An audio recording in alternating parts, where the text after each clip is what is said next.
Brian's told you he is a Rotarian, a member of the Chichester Club, as I understand. It's not really surprising that he got a little bit lost at the end, because I always knew we should have changed their name to Upminster and Hornchurch. Anyway, Malcolm Wells is going to talk to us on Canine Partners, which made me think that perhaps a guide dog would have been more useful than an atlas. Malcolm Wells. Gentlemen, firstly, thank you, fellow attendants. Firstly, thank you for the opportunity of trying to find you. Do you have many speakers in? That's totally my fault, actually. I looked on the map last evening, AA map, so I was offered a computer job here. I looked at Upminster, middle of nowhere, fields all around it. I'll find that easily. Anyway, I know the President, sadly, and Rotarian in front of me, has heard this presentation or something like it before, so I apologise for that. I can't remember what I said, so we'll do it again. Basically, I'm going to assume you've never heard of the charity Canine Partners. We now train our dogs, puppies, in Essex, Chelmsford, just down the road. So we'll just quickly whip through what we do as a charity. Basically, we purchase puppies. They're literally 7 to 8 weeks of age, and literally this big, got little tiny purple jackets on, and everyone goes gaga because it's a puppy. And then we train it to be a fully qualified assistance dog. Now, many of you have got dogs, no dogs, you've got friends, neighbours, relatives got a dog. Just think for a moment, that's a fine. That's a dog. Just think for a moment, how many different things, that's a really big one, that one. Dog calling. Check out. Okay. Just think for a moment how many different commands the dogs that you know will be able to complete on a regular basis. So you can say, sit as 1, stay as 2, fetch as 3, give us a ball, roll over, might do one of those, eat, do one of those, and then it starts getting a little difficult. At Canine Partners, once you finish training these dogs, each and every dog on graduation will be able to complete over 100 different commands. The instruction manual says 108 commands, and then we give them to people with a disability. These people with suffering from multiple sclerosis, muscular dystrophy, ataxia, cerebral palsy, stroke, car crash victims, the list sadly goes on and on. And it really does transform partners, as you know, they'll transform their lives. We have partnerships right across England and Wales. Essex, of course, we have partners and have applicants on our waiting list. But for the sake of this afternoon, we say we've got someone in Upminster. We haven't, but we say we've got someone in Upminster. We say we've got a chap, I don't know, called Peter. Peter's got a dog called, I don't know, you name it. Table, name it, first one. Rover. Who said Rover? This is all you know. Rover. Right. I can't believe I've just driven all the way from Sussex after Reading tonight and you're giving me Rover to think about. Right, here we go. Right. Rover, we'll say Peter has multiple sclerosis, has very little upper limb movement, he can operate a power chair, sadly very little else. He wakes up mornings such as this, wife's gone to work, kids gone to school, it's been a long day, lonely day, perhaps a depressive day, he has a degenerative disease. He knows what's going on in his life. And yet the next thing you see at the bottom of the bed, Rover, golden retriever, tail wagging, dogs don't do depression. Can't be done with it, not going to listen. He's not even interested.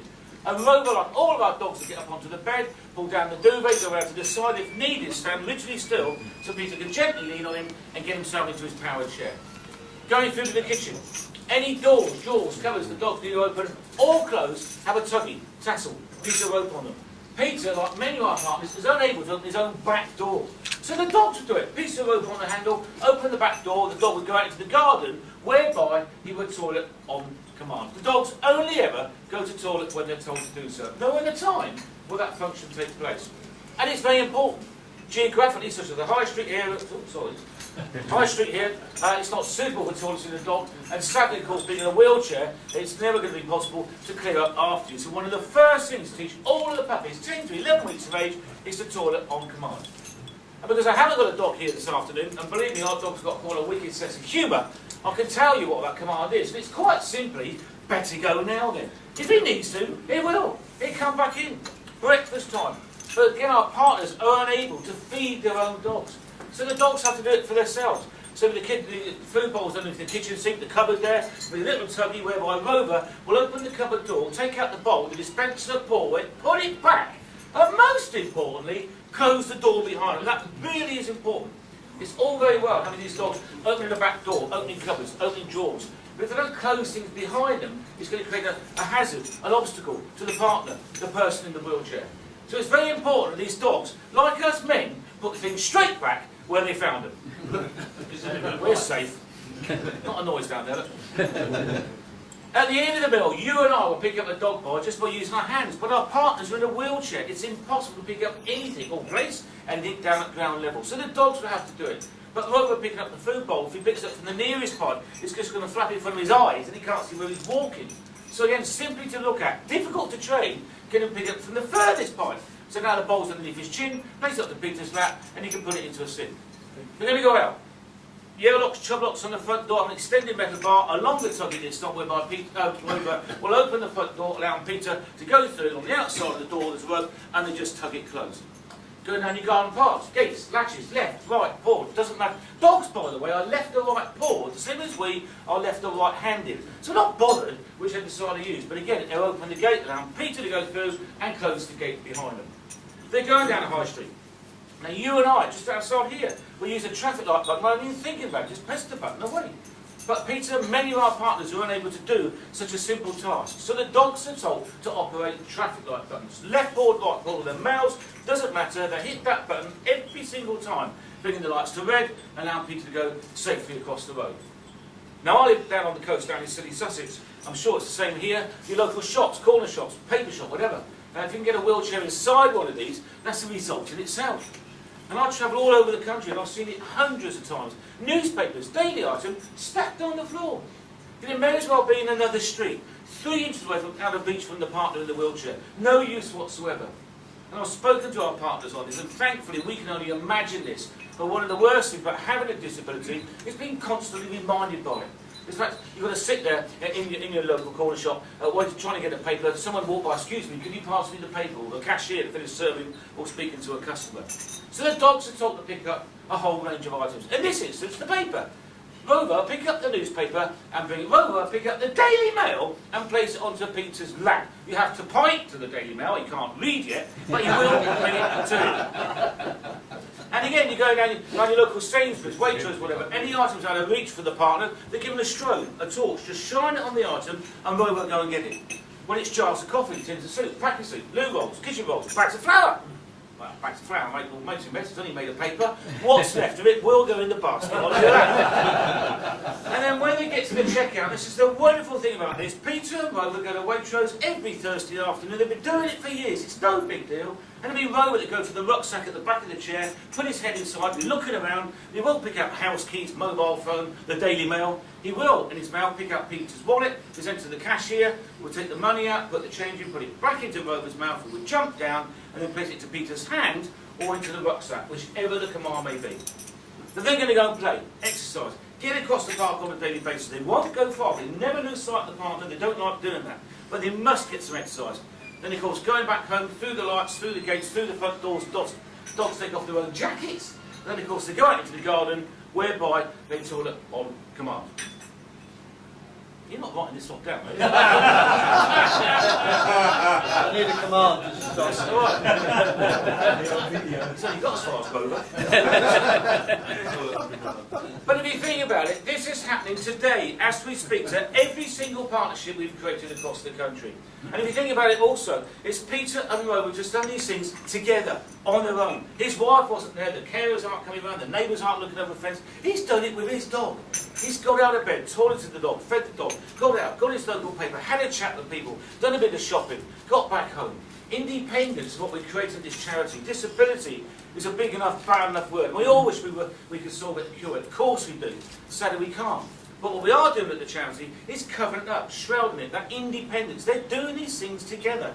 He's got back home, and he's going to watch the one-day cricket this afternoon, until of course he goes into the kitchen and finds one of these wonderful things you ladies leave your menfolk when they've got a bit of peace, called a list.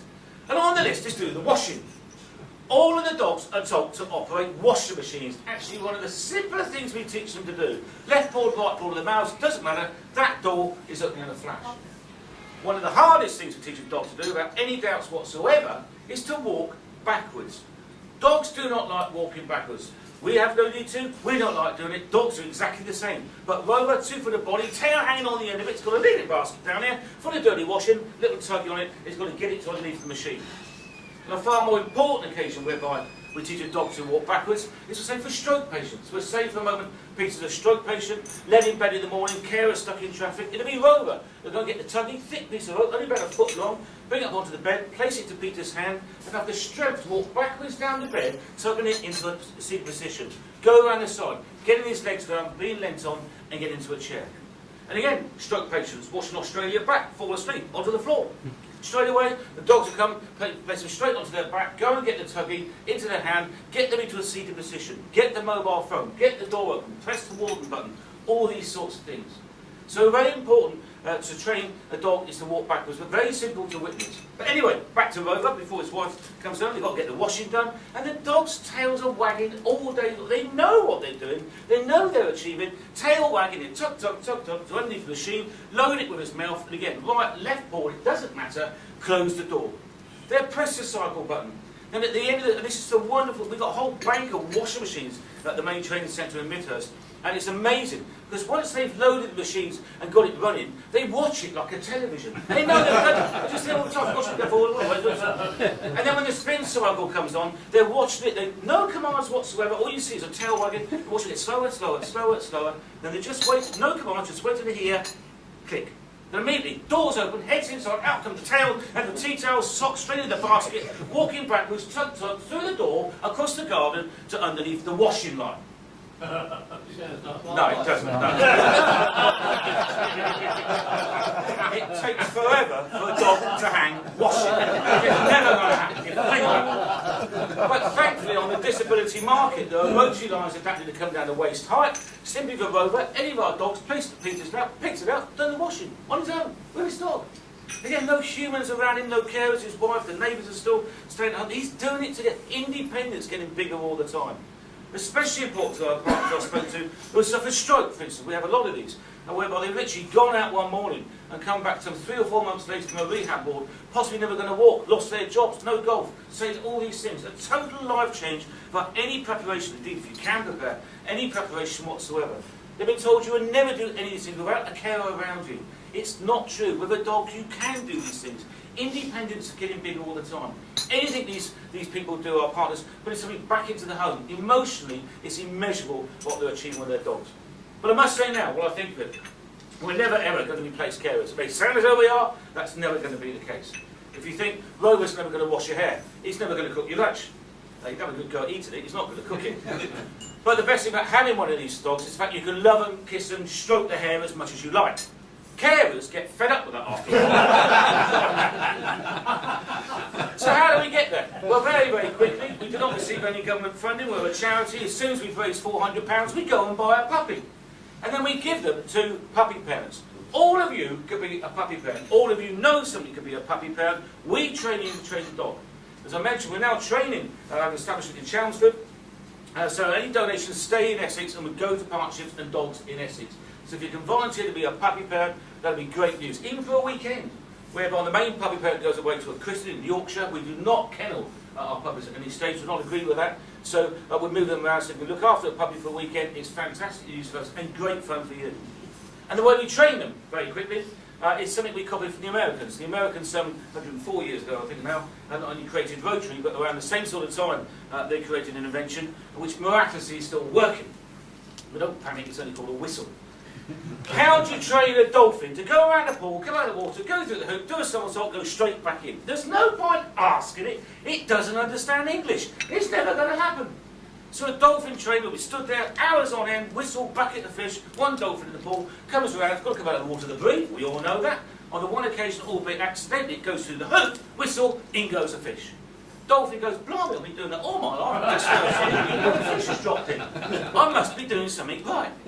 And dolphins, like dogs, they're incredibly intelligent, but they love to bond with humans. And we've all sadly seen footage on television of terminally ill cancer patients going to a dolphin, and the dolphin comes right next to them and be stroked. They won't do that with able-bodied people. They don't do that. They spot disability, illness. Dogs are exactly the same, and cats to a degree as well. Anyway, dolphin's not bothered about that. Wants a fish. And he's swimming around, trying to think how he got it, comes back out of the water with a breath, back through the hoop, whistle, in goes another fish. Now the dolphin knows, that's it. I know what it is. It's brilliant. It's that circle thing. I'm too intelligent for him. I could do this all day. He goes around again, straight through the hoop. Nothing. No whistle, no fish. Now the dolphin's thinking, blimey, he's either fallen asleep, he's run out of fish, or I've got to do something else. But he knows that hoop is the common denominator. He knows it's something to do with that. So they go through it, and then perhaps the next day start the somersault. Accidentally, whistle, fish. Getting warm again now. Back to the hoop, complete somersault. Entry, when he comes up, then you teach it the command. It recognises English to what it's done, but not in the first instance. Now, Canine Partners, at the moment we have 74 puppies in training. If we were to walk around with whistles, it'd be an absolute nightmare. So in 1994, we brought to the doggy world one of these. Clicker. Now, world-renowned clicker training. This would train a dog 108 commands without any English whatsoever. And it's what we call target training. So we'll say you've got a puppy, say you've got Rover for the weekend, and everybody says, oh, can I train it to do something? Of course you can. No problem at all. So we'll say we've got a washing machine in the kitchen. We all got a washing machine in the kitchen. A washing machine in the kitchen.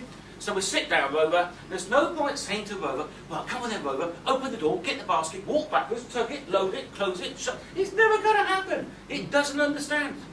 So you sit him down, he understands, sit him down in front of the machine, and you stood there now, and Rover, like a puppy, like children, he's getting bored. He said, well, you're not talking to me, what am I going to do? Tell me wagging about, but you're not doing anything else. So we start to look about, look over there, and click, and a treat. The moment he looks at the machine, treat, ham, broccoli, carrot, whichever he likes. Now Rover, like the dolphin, goes, blimey, that's good news, I've just heard something, I've had something to eat. I'm a Labrador, I'm an eating machine, I could do this for a living. So basically, but it doesn't know how he's got it. So again, you're in silence, so he's thinking, right, so what did I do? And then backtrack. So you look over there, and then click and a treat. The moment he looks at the machine, click, straight in. Now, believe me, once he's done this twice, Rover is going to milk you dry. He knows exactly how to get that reward. And he's not going to bother looking over there or over there. What he's going to do is look at you.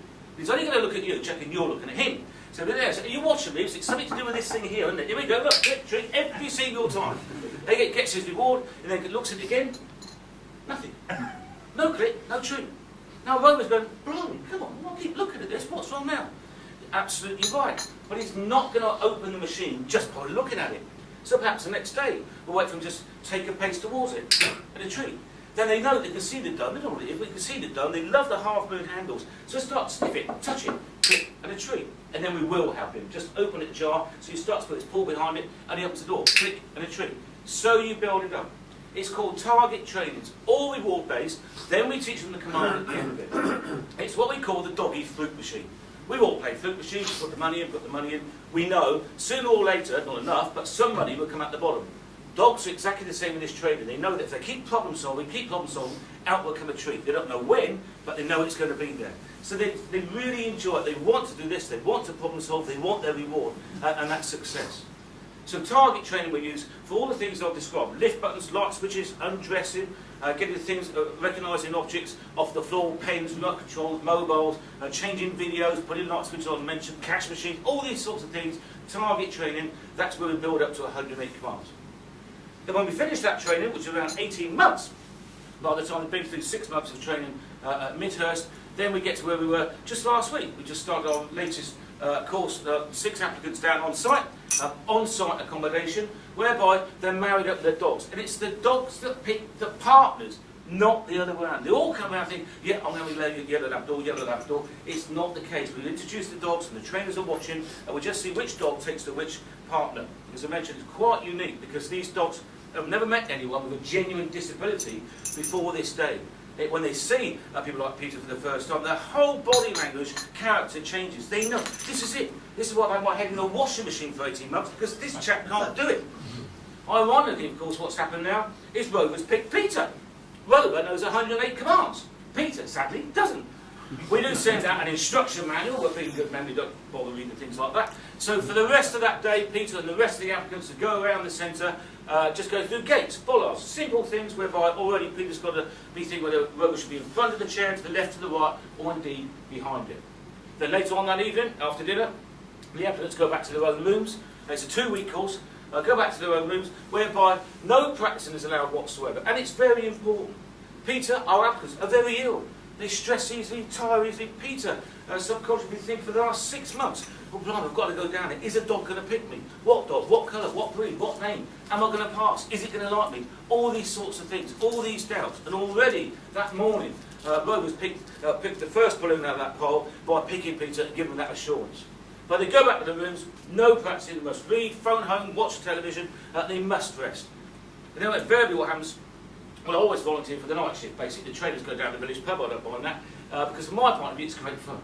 Because you walk past the doors at 8 o'clock in the evening, put your ear up against it, I guarantee you, all you can hear from the other side of that door is Peter saying to whoever, right, number 31, get the keys, 48, light switch, light. Of course he's practicing. It's human nature. He's got a long day tomorrow and a long 2 weeks after that.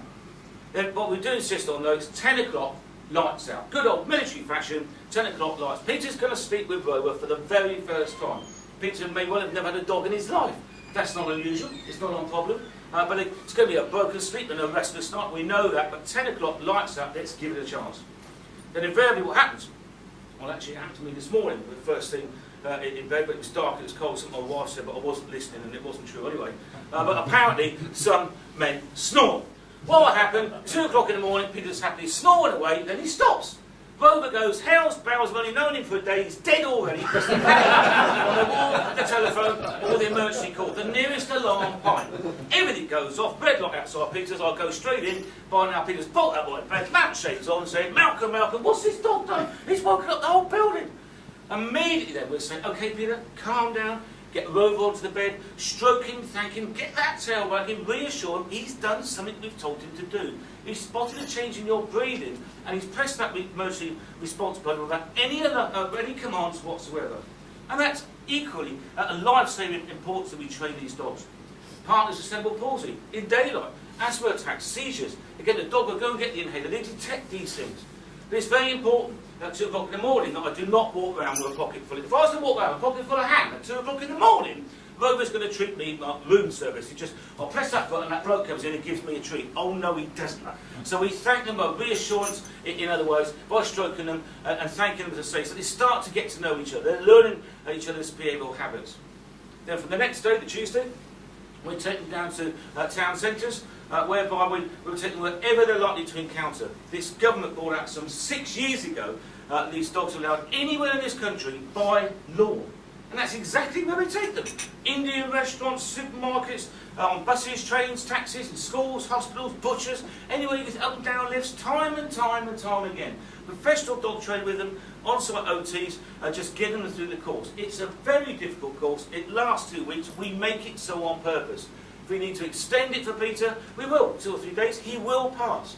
But we must all be aware of the fact that when they come back here where are we? Launch, no, not Launch, thank you, yeah. To a Sainsbury's, etc., they've got to get aware, be able to handle the distractions, especially of children in the supermarket, stroking your dog when he's trying to do something.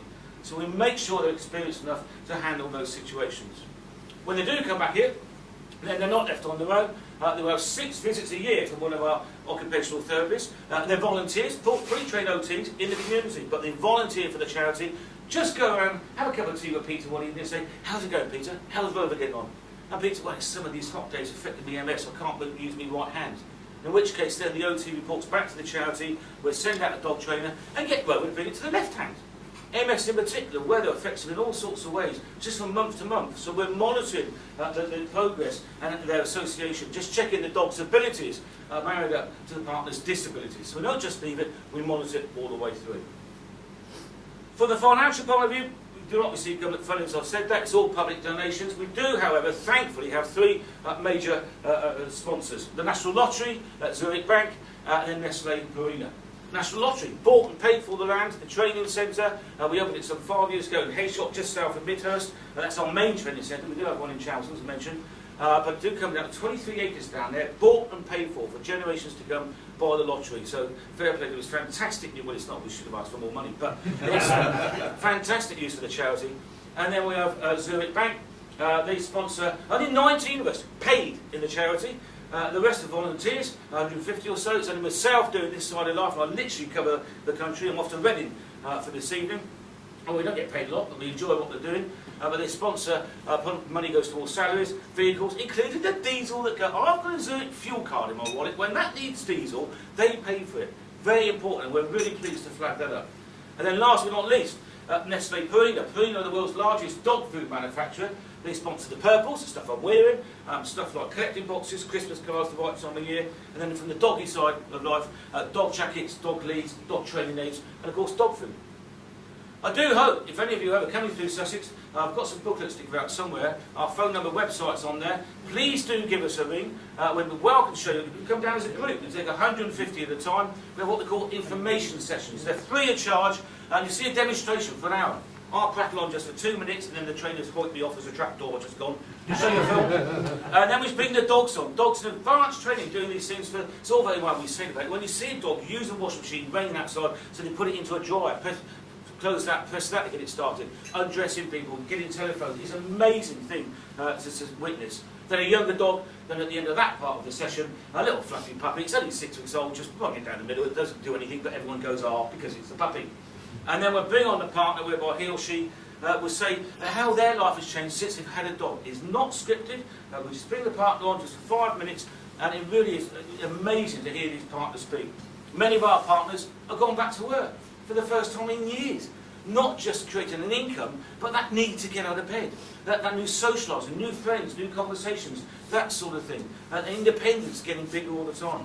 Indeed, Peter's wife, she's never thought of this until he's had a dog. Now 2 or 3 months back home, she can meet someone she hasn't seen for ages. Go for a cup of coffee, be late. He's got the dog. If he's dropped his mobile, he's the door open, the lights put it on, the telly change it, the dog can do it. So it's independence, not just for the partner, but the whole family around them, especially where children are involved, is amazing. They can join girls, guides and scouts and go swimming on the way home from school. Dad's got the dog, he's all right now. It's the first time it's happened in their lives. So I do hope you'll consider coming down to the centre. So we can take 150 at a time, there are no charges, and we give you the tea and coffee, show you the 23-acre site, lovely countryside. So I do hope you'll consider that perhaps for a visit next year. And as a thank you to each and every one of you, I will personally make sure you receive a bag of dog food. No, I'm serious. Doesn't matter if you've got a dog or not, I'm not interested. £56 bag in the back of the car, coach, whatever you come down. As a thank you from the charities, I'll mention Preen. I really need to destroy this film. I'll edit it, don't worry. This could be the last talk I give. But seriously, ladies and gentlemen, you will meet one of our partners either here in Essex or when you're out and down. Someone said about Brighton, we've got 3 partners in Brighton, 5 in Worthing. So if you're down the coast, you'll meet one of our partners. Please say hello. The dogs have been in a purple jacket, and it's amazing. We've all done this. I'm sure I've done it. See someone in a wheelchair in the supermarket, we walk straight by. We're busy, different eye level, see the disability, and that's it. We just get on with our shopping. And yet see a dog in the supermarket with next to a wheelchair, in the total opposite. It's psychology. I guarantee it, we're all good people. You'll see Rover pick up a tin of beans and put it in Peter's basket. You'll turn around and say, "Blimey, there's a dog in here." He just picked up a tin of beans. And you'll just get a bit nearer. There's always shelves. It's great we see shelf stackers. There's all sort of going on that and look around behind and try not to notice. And you'll get nearer and buy an alpaca suit's gone in the basket. And you'll feel compelled. You say, "Excuse me," "I'm not being rude, but are you shopping with your dog?" And Peter will go, "Well, yeah, I do it every Thursday afternoon, it's the same, isn't it?" So that's amazing. And what's your name? Peter. Do you live locally? Well, I live just Hornchurch down the road. That's fantastic. And how old's your dog? Well, he's only 3. And what's his name? Well, sadly, he's called Rover. It means you're speaking to them and they're speaking back. Just that one moment of your time will last them hours and hours and hours. But Mr. President, ladies, gentlemen, I've got my watch on. I've only been given until 20 past 2. It's about 20 past 2. So I will take some questions if we have time. But for the moment, thank you all very much indeed. Thank you.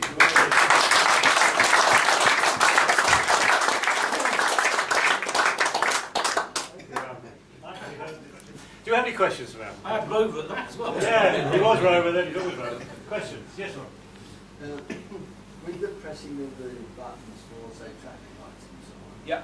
dogs, I understand, are colourblind, so they really go by the position, is that right? Well, there's only one button. I mean, not necessarily. I didn't mean that facetiously. I mean, Have a red and green. Would they be able to recognise the colours, or would they go by position? I have not had that question. The traffic light buttons we have down at the training centre, the ones I've seen, they've literally just got one button and that's it. I've not seen one with 2, so I can't answer that. There's only one. Well, not necessarily. Are you sure you're at traffic lights? No, I'm not trying to get in, I also. It must be a dog.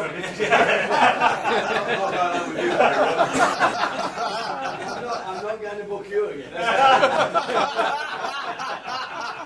Any more questions about it? I heard something or read something in the press in the last couple of days about dogs that can predict happenings such as epilepsy. Yes, yes. Is that part of the training, or is it something? It's not part of the training. It's what happens on. It's something the Americans have really pushed forward, which is giving you a clue.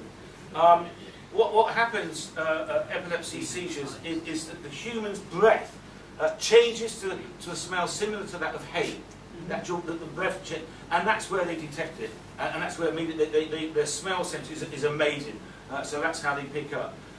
You can't just say to a rover, right, sit there until you see a seizure coming on. You can be there for, whatever. But they recognise it through change of breath. So that's how it's done. It depends on a lot of natural ability from the dog itself, that inclination to spot. So that's, but it is absolutely true. It's absolutely true. Can I go on? Is it Oh, traffic Are you driving? No, he was trained that way. There's no red flags. What I mean is, do they recognise the position of the lights, for instance? Oh, with that traffic light. And rather than the colours. But if you're going red, yellow, green, will they recognise green is okay and red is stop? Why? No, This is pedestrian You're not driving a car. I don't think Ron has caught on. No, he's not driving a car, Ron. And also, don't forget that the partner, the person in the wheelchair, can see. They're not blind. So they can see when they're able to cross the road anyway. The dog will just press the button, bring in the lights to red. But the partner in the wheelchair will know when it's safe to cross because they, yeah. Can I have one? Any more questions? Not about traffic lights. Any particular breed of dog? Yes, Labradors, Retrievers, Poodle Crosses. Predominantly, quick answer, a short answer. Good dog instinct, basically, is what we like. Retrievers, Labradors, soft mouth. They're used to retrieving, it's in their genes. They bring it back to hand, which is very important. A lot of dogs just plonk something down in the carpet, no use to you in a wheelchair whatsoever. They bring it, they train, bring it to your hand or place it onto your lap, and they love doing it. You drop a pen, Labradors, Retrievers, drop a pen. Someone with MS doing a crossword 3 times a minute can drop a pen. The dogs, without being asked, pick it straight up and bring it to you. Other breeds, please do not take any offence, do get bored, basically. Other breeds think, oh, blimey, and you drop something 3 times in half, like a wallet, for instance. You go, oh, I can't be bothered to do that. But these breeds will just keep doing it. But that could be an inhaler, could be the mobile phone, could be the warden-assisted button. So again, we pick on these breeds. And there's also a size issue. The gun dog breed's around 23 inches in height, around 30 kilograms, because it's got your back door. Tuck you up in bed, picking things high up, traffic light buttons, lift buttons. Well, it's a traffic light, or the traffic lights. I mean, his partner's having a chihuahua trying to press a traffic light. He's just going to run and jump, they sit down in the road, get run over. It's a really bad day. So it's the gun dog breed. Yes, sir. Do you ever fail any dogs? Fail? Well, we do, yes. We don't like that word. We have an 85% pass rate, which is fantastic, 15% that don't get through, but the majority of themselves, using gun dog breeds, unfortunately have inherent arthritic problems. Something that we look at, well, our vets look at blood testing, scanning, looking for arthritis to kick in. As soon as that happens, we're taking them off the programme. We're not going to antagonise an impending medical condition. They'll be wonderful pets, and we give them to people like yourselves. So they have a normal life. So we really are. But behavioural-wise, very rare. We have 18 months to train these dogs. They go through their teenage bit, barking bits, won't do a bit, I can't be bothered bit, all the rest of it. Fine. We've got the time, the expertise, the patience, all these things, just to see them through that bit. They come back. So they go through their teenage, can't be bothered to get in the car or pick anything up. But give them a couple of weeks off, and they start to bring it back. So that's the only real issues. And it's, well, I think of it, something else, sorry. It's puppies, I say puppy parents. You can also have a retired dog. They're absolutely brilliant, these dogs. They retire around 9 to 10 years of age, depending on the disability and how much work it has to do for Peter. But you can have a retired dog, and they're great fun. They don't understand retired. It's toilets on command down the bottom of your garden, so I've got to worry about that. They get your paper in the post, pick up, if you want it or not, they go and get it. So consider that, I mean, they're amazing at shoplifting. Just going under the check out. It comes out. No one questions a dog with tin of beans in his So there's something else you can consider, which helps out the charity. Any more questions? Well, can I call on George to offer a formal thanks here? The thing my wife is, I've had 100 commands that she's going to You can take that home. What a shame, really, that he's not very enthusiastic about his show. Because otherwise it might have been quite interesting. I don't like dogs either. I don't need to say, really, how much everybody's enjoyed it. Absolutely fantastic. I'm not going to say any more because you've said it all. What about our show now?